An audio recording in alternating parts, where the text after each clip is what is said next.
हो, पोनोपोनो ही एक Hawaiian technique आहे सर. हां, ज्याचा खूप छान इम्पॅक्ट आणि एकदम बेटर एक्सपिरियन्स हजारो स्टुडंट्सला माझ्या आलेला आहे. सो हां, मी तुमच्या व्ह्यूअर्सशी पण शेअर करू शकते त्या गोष्टी. सो आपण जे आत्तापर्यंत बघितलं, त्यामध्ये काय आलेलं आहे, की फॉरगिव्हनेस. तुम्ही हां. फॉरगिव्हनेस करायला शिकलं पाहिजे. फॉरगिव्हनेस करणं म्हणजे काय, की समोरच्याच्या चुका एक्सेप्ट करणं आणि त्याला माफ हं, करून हं, टाकणं. आपल्यामध्ये हं. एनर्जी आहे, त्याला बरोबर. व्हायब्रेशन आहे, त्याला हं. फ्रिक्वेन्सी आहे. सो तुम्ही ज्या फ्रिक्वेन्सी वारंवार बाहेर सोडत आहात, ते तुम्ही अट्रॅक्ट करत आहात. So okay. तुम्हाला जर कुणासोबत भांडण झालंय, तर ते तुम्ही अट्रॅक्ट केलं आहे. तुम्ही म्हणाला, "असं कसं मॅम? भांडण तर कोणी अट्रॅक्ट करत नाही." परंतु बॅक ऑफ द माइंड तुमचे ते विचार सुरू होते आणि ते हं. विचार आता प्रत्यक्षात आले. तुमचं आयुष्य काहीच नसून फक्त तुमच्या विचारांचं प्रतिबिंब आहे. तुम्ही जर हां. खोल विचार केला, तर तुम्हाला कळणार आहे, की आपल्याला जे आजपर्यंत मिळालंय, ते आपण विचार केला आहे.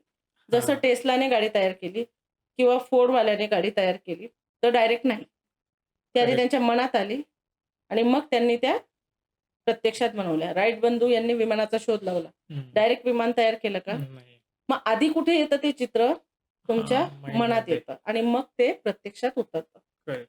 सो जर ते प्रत्यक्षात तुम्हाला तुमच्या मनाप्रमाणे उतरवायचं असेल, तर हं. ते चित्र क्लिअर असणं गरजेचं आहे आणि त्यानंतर मग तुम्हाला हव्या तशा गोष्टी अलाईन होतात आणि मिळतात.